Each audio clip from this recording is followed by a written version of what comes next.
Today is January 19th, 2024. 1 year from today will be Inauguration Eve.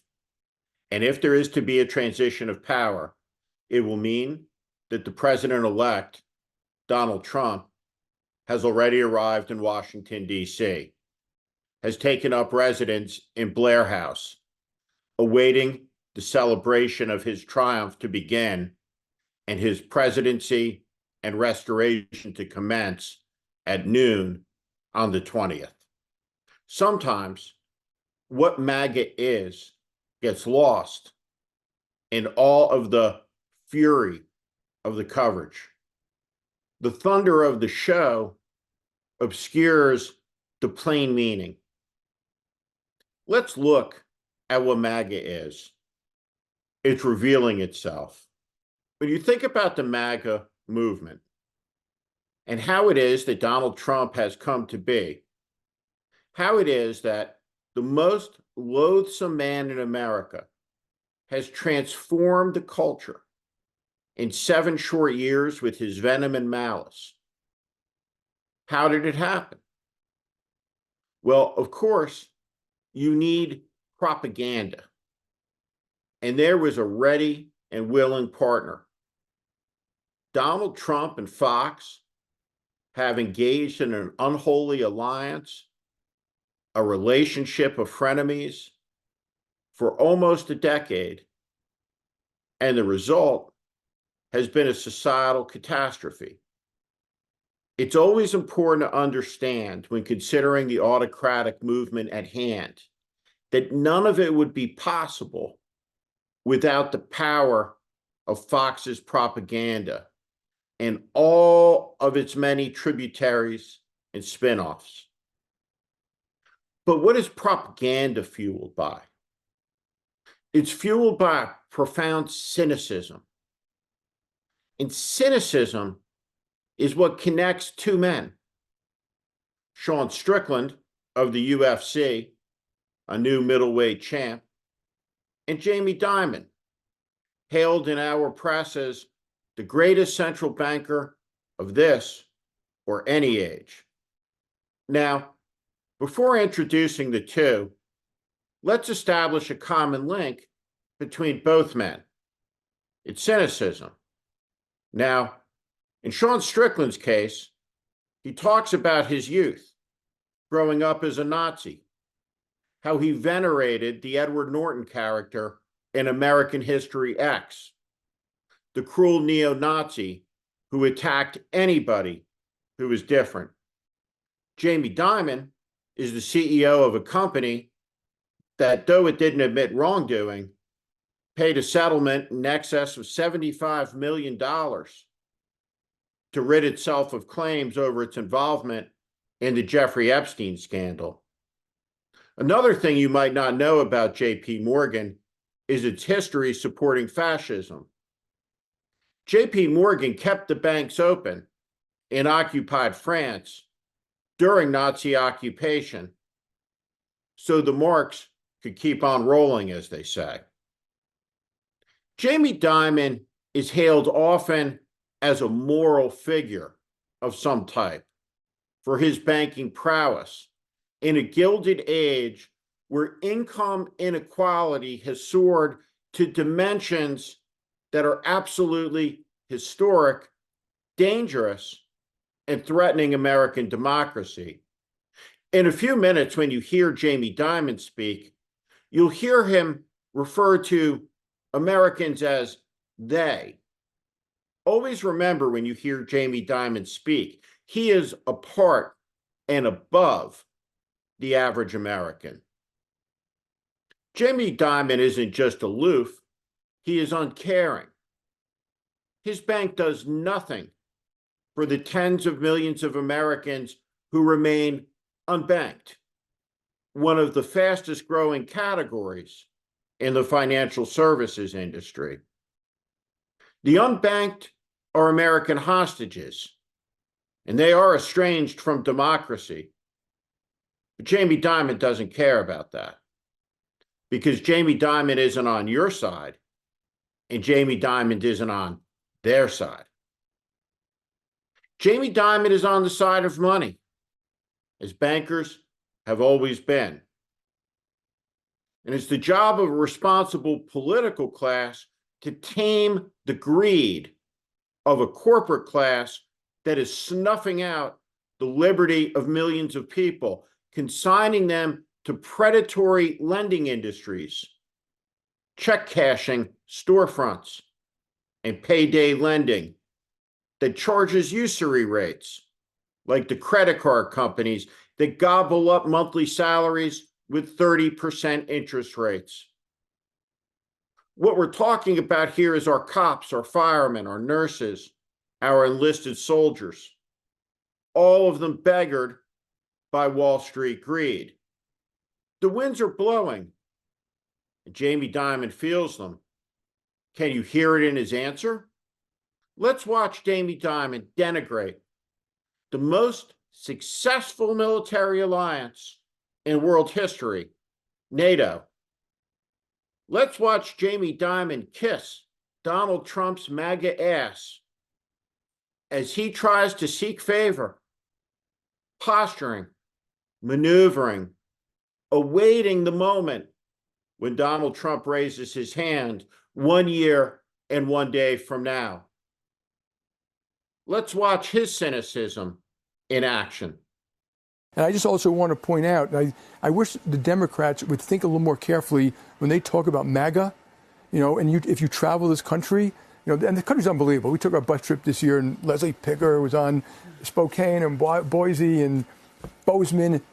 People are growing. They're hungry to grow. They're innovating. It's everywhere. It's not just Silicon Valley. So we've got this great hand.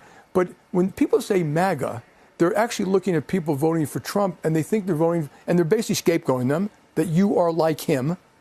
But I don't think they're voting for Trump because of his family values. Now, if you look, just take a step back, be honest. He was kind of right about NATO, kind of right about immigration. Mm-hmm.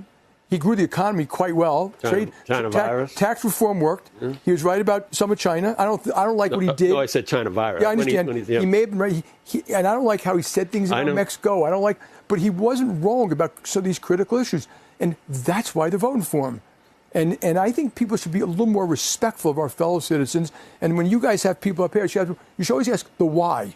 Not like it's a binary thing. You're supporting Trump, you're not supporting Trump. Why are you supporting Trump? It's hard to hate 75 million of your fellow Americans. And I agree. It's done crazy. And, the Democrats have done a pretty good job with the deplorables, hugging onto their Bibles and their beer and their guns. I mean, really?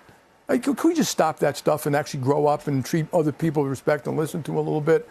And I do think the economy will affect. And I think this negative talk about MAGA is going to hurt Biden's election campaign. Yeah. Jamie Dimon knows the NATO alliance has kept peace in Europe for 80 years.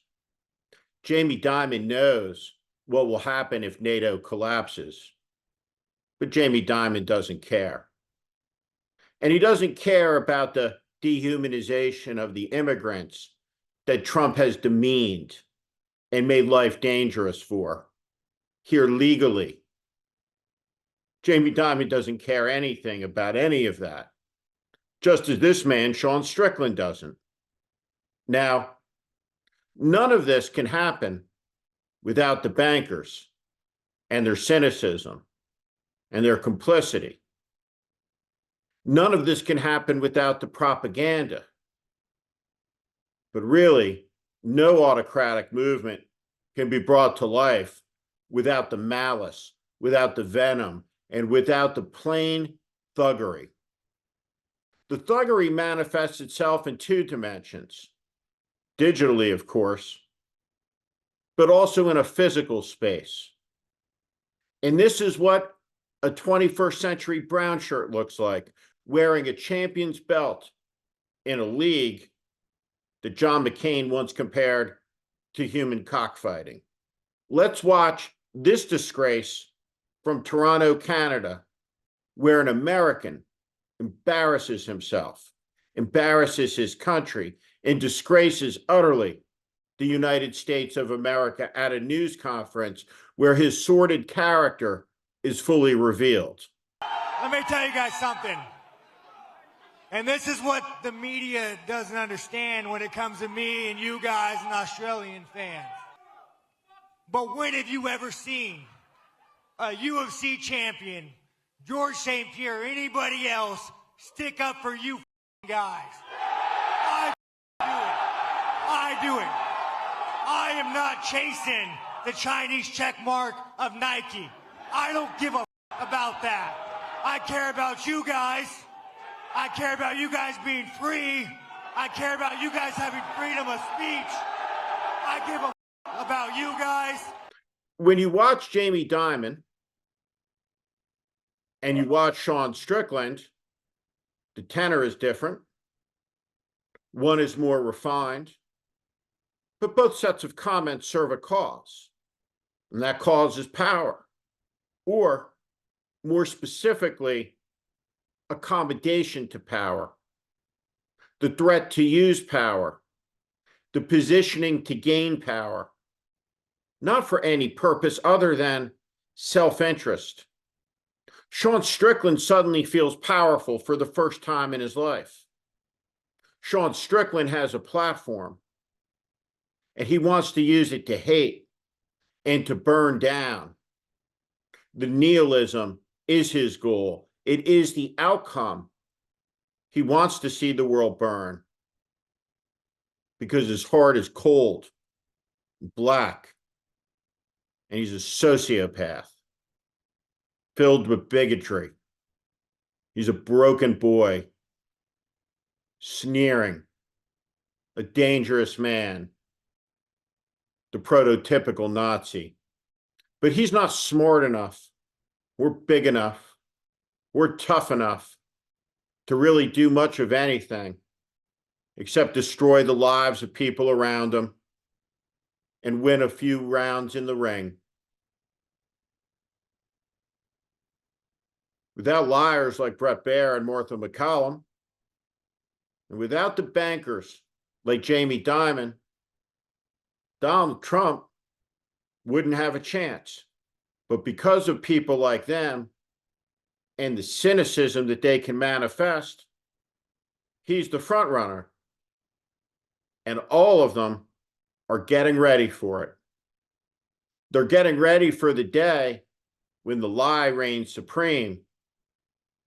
When people like Sean Strickland can menace, harass, and say anything they want to anybody until everybody has to hide again. And people like Jamie Dimon are content to watch the world burn so long as they're cashing in. Maybe it's always been this way. Maybe it's just been that for a short time during my lifespan, there was a respite from it. And we were all confused and thought that maybe this was destiny instead of just a time out from history. Troubled days are ahead. Trying times are ahead.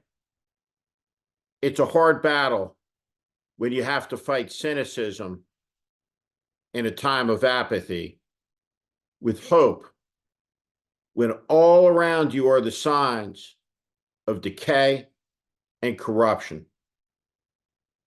The American people will have a big decision to make a little less than a year from now. And a year and a day from now, be getting ready to accept the consequences of it. My belief is that decision could be catastrophic for the Republic, for our children and their grandchildren. And I think it's important to put on the record that people like Sean Strickland will be very happy about that. And people like Jamie Dimon don't give a shit about it. Either way, make no mistake, they're all on the same side. And that's not your side. It's not the American side. The only people who will be able to stand up for that side are the American people.